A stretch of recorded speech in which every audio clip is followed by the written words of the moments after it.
Bonsoir, shalom chez vous.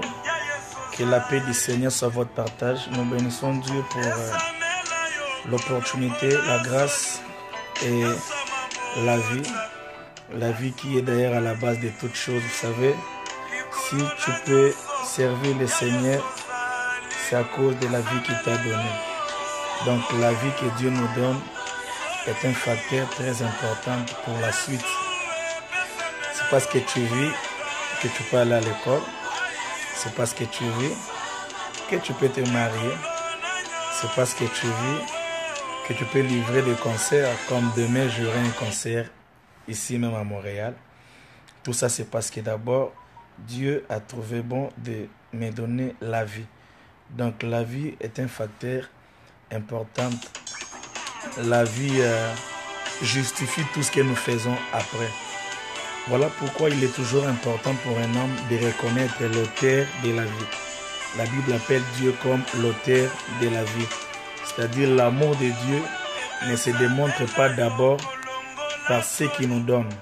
L'amour de Dieu ne se démontre pas d'abord par les avoirs, par des prières exaucées, par je ne sais pas moi quoi. Mais la première facteur qui prouve l'amour de Dieu, c'est la vie qu'il nous donne. Alors c'est parce que nous vivons que nous pouvons passer ce temps dans la présence de Dieu. Et nous sommes à Montréal et on en profite toujours quand on est en dehors de Kinshasa, de maximiser des temps d'adoration, de partage, donner nos programmes et tout ça. Parce qu'à Kinshasa, c'est pas toujours facile avec la perturbation de la connexion et tout ça.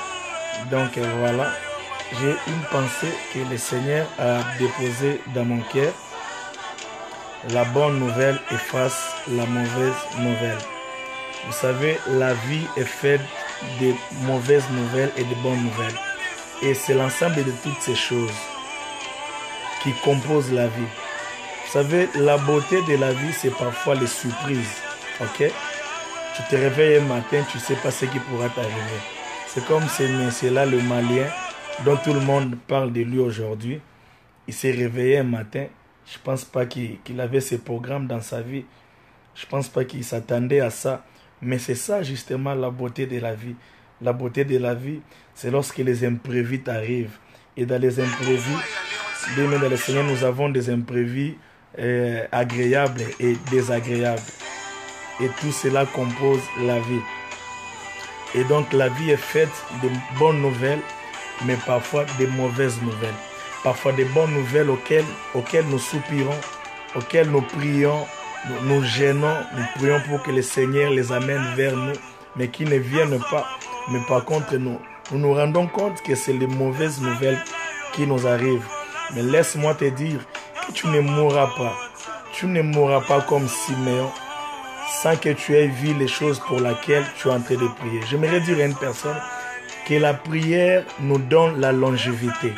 Une personne qui prie s'improvise dans le système de la longévité. Pourquoi? Parce que Dieu te donnera la vie pour que tu voies avec tes propres yeux, par tes propres yeux, les choses pour lesquelles tu es en train de prier. Laisse-moi te dire que tu passes par des moments de stérilité, tu cherches un enfant, l'enfant ne vient pas. J'aimerais te dire que tu ne mourras pas dans ta honte. Dans ta souffrance, Dieu t'accordera la longévité pour que tu aies de quoi dire, pour que tu témoignes de son amour, pour que tu témoignes de sa fidélité. Excusez-moi, j'ai reçu un appel. Allô? Oui, bonjour papa. Ça va, merci. Oh, Bozan assez? Ah, ok. Mais beaucoup m'a tâté. Pour dans sa live, mon co Bozan a pas à l'ouvre. Ok, dans ça 50. Oh, ça tombe bien. Le pasteur Louvre va arriver ici. C'est quelqu'un qui parle mieux de moi. Et je pense que son apport va nous bénir. Donc voilà. J'étais en train de dire que la vie est faite de bonnes nouvelles. Et j'étais en train de dire aussi que la prière t'accordera la longévité.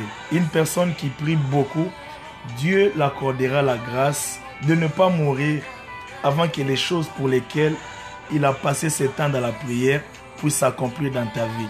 Continue encore à prier, maman. Continue encore à prier. Tu as prié pour le mariage, tu as prié pour des choses, mais jusqu'ici, tu n'as pas encore vu ces choses dans ta vie. J'aimerais t'encourager dans la prière. J'aimerais te dire de continuer. Continue à donner des coups dans la prière. Continue à fléchir tes genoux, à élever tes mains dans la prière, car il y a une bonne nouvelle qui arrive. Vous savez, dans la vie de Jésus, il s'est passé une chose. Lorsqu'il était encore avec ses parents, il y a eu une nouvelle qui s'est répandue dans la ville, selon laquelle les rois étaient en train de chercher à tout prix à détruire la vie de l'enfant Jésus, de le tuer. Et lorsque les parents de Jésus ont pris cela, Marie, Joseph, ils ont pris l'enfant, ils ont fui avec l'enfant. La Bible nous renseigne qu'ils sont partis très loin parce que les rois voulaient détruire la vie de l'enfant. Ils sont allés en Égypte. Et la Bible nous dit, ça c'était la mauvaise nouvelle.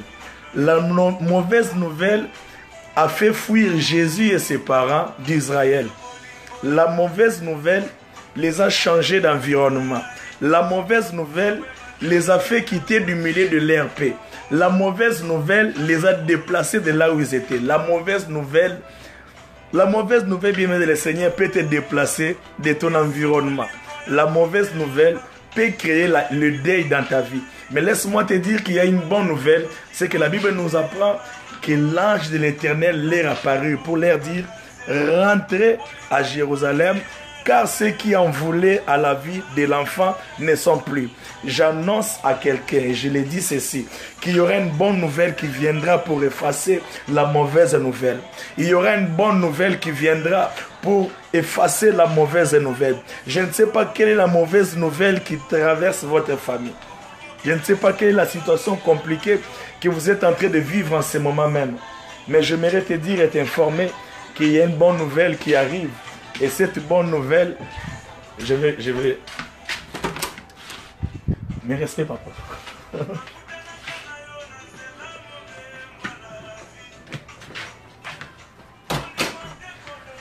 Pasteur, excusez-moi, je suis en live sur Facebook. J'ai un thème que Dieu a mis dans mon cœur. La bonne nouvelle efface la mauvaise nouvelle. Et quand papa m'a appelé, j'ai dit qu'il y a une personne qui parle 1000 fois mieux que moi. Même pendant 5 minutes. Il va essayer de nous décortiquer ça. Parce que lui n'a pas besoin de temps pour parler. Donc voilà, papa. Merci frère Michel de me faire participer à ces lives. Donc je dis aussi merci au pasteur Léon qui est avec nous. Donc c'est un live avec trois hommes de Dieu. Voilà. Et que Dieu soit béni. Je vais donner la parole au pasteur Léon. Comme il a l'onction du Canada, il va facilement nous orienter. Sur la bonne nouvelle. Oui, qui efface la mauvaise nouvelle. La bonne nouvelle est que Christ est vivant. Amen. Il peut ramener à vie tout ce qui était enterré dans la vie d'une personne. Yes. Tu peux avoir connu des défaites, des déceptions, des problèmes, des maladies. Tu peux avoir connu un tas de problèmes, mais nous avons un Dieu qui est vivant.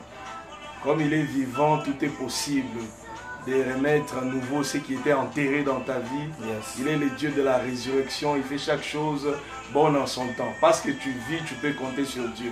Je viens dire à quelqu'un, dans la vie, tu peux perdre, mais tu peux à nouveau posséder parce que Jésus est vivant. Yes. Il est le Dieu de nouvelles choses. Yes. Capable d'aller au-delà de ce que tu penses, au-delà de ce que tu demandes, au-delà de ce que tu imagines. Dieu est capable. Notre Dieu est capable. Yes. Vous savez, des fois dans la vie, on peut se poser des questions. Pourquoi, le comment, le pourquoi. C'est Dieu qui sait la réponse. C'est Dieu qui a la réponse. Même Marie, que Dieu avait choisi par grâce. Parce que la grâce, c'est quoi? C'est une faveur imméritée. Dieu peut te localiser. On t'avait oublié, on t'avait enterré. Il veut faire de nouvelles choses. On va te chercher. La grâce est allée chercher Méphibosheth à Lo-Débar. Là où on l'avait oublié. Parce que les parents n'étaient plus là. Mais il y a un seul qui n'oublie jamais, c'est le Créateur. Quand c'est ton temps, il peut mettre en marche un processus pour de nouvelles choses. Il est allé dire à Marie, tu seras enceinte. Pas de n'importe qui. Du Créateur lui-même. Pour dire à Marie, tu as une grande personne en toi. Tu es enceinte, pas de n'importe qui.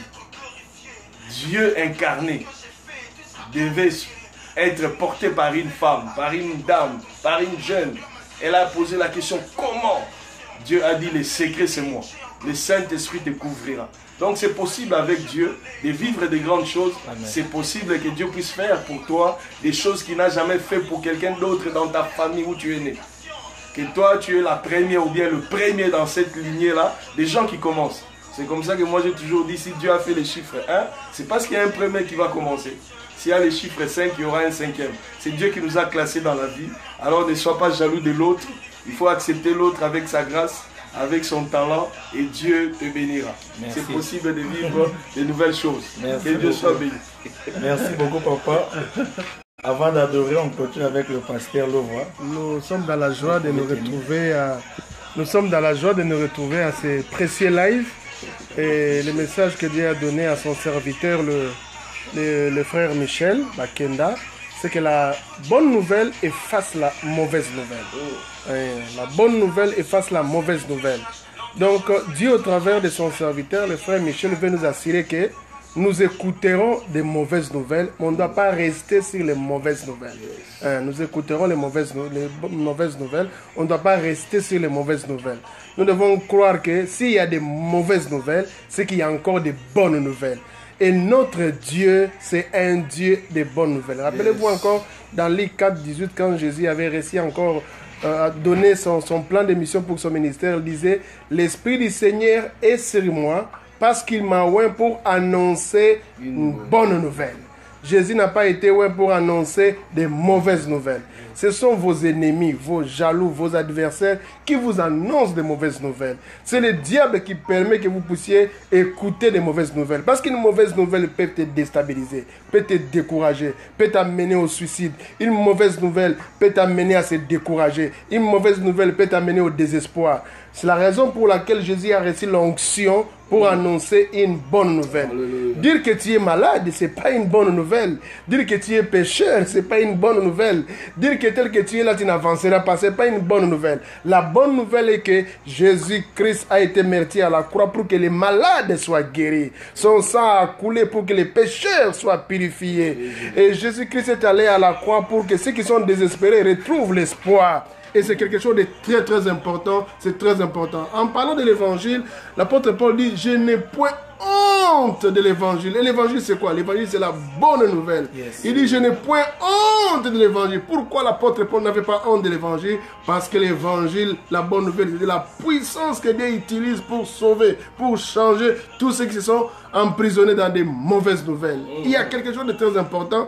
Je vais profiter de l'occasion. Quand on parle de l'évangile, en grec c'est ewakileo. Ewakileo. Ewakileo c'est quoi? À l'époque, quand le roi, n'est-ce pas, avait une très bonne nouvelle dans les palais, soit à la naissance de son fils, soit à son mariage, soit à l'anniversaire de sa fille, il y a quelqu'un qui partait, il partait de ville en ville, de village en village, il annonçait cette nouvelle-là à tout l'empire ou à tous les royaumes. On appelait ça Ewakilom, on appelait ça bonne nouvelle.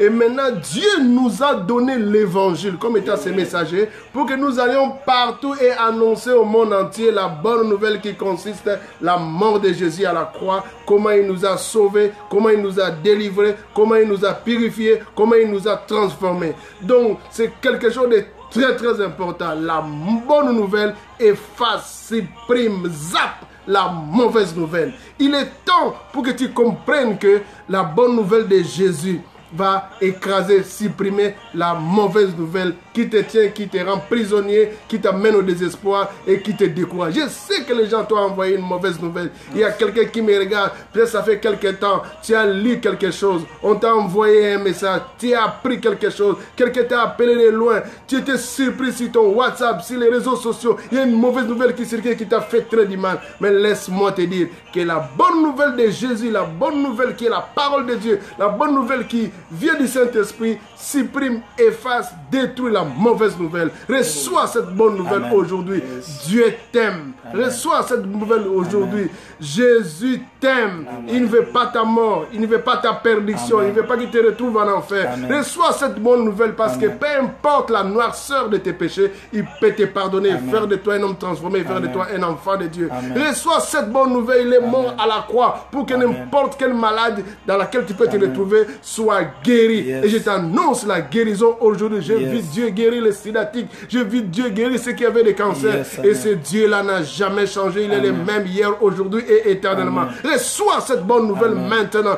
Toi qui es là, qui a des difficultés, toi qui es là, qui a des problèmes, tu ne sais pas comment nouer les débuts du mois. C'est pas très compliqué au niveau de ton mariage. On t'a appris des choses sur ton mari, on t'a appris des choses sur ton fiancé, on t'a appris des choses sur ta femme. Mais laisse-moi te dire, la bonne nouvelle de Jésus, c'est qui est impossible aux hommes est possible à Dieu. Et c'est ça la bonne nouvelle. Dieu est capable de transformer n'importe quelle situation. Il est capable de changer le cœur d'une personne. Il est capable de secouer n'importe quelle personne, afin de te donner la paix, de te donner la joie, parce qu'il est venu enfin que ses enfants aient la vie et la vie en abondance. Reçois cette bonne nouvelle de Jésus. Reçois-la avec ton cœur. La bonne nouvelle de Jésus. Reçois-les maintenant. N'hésite même pas. Tel que tu écoutes là, cette parole ne peut avoir de l'efficacité que lorsqu'elle est récite par la foi. La Bible dit dans le livre d'Hébreux, cette même bonne nouvelle qui nous a été annoncée a porté des fruits chez les autres parce que ça a trouvé la foi. Il faut qu'il y ait la foi par rapport à cette bonne nouvelle pour que tu expérimentes les miracles que nous sommes en train de te communiquer. Parce que les trois hommes de Dieu qui sont là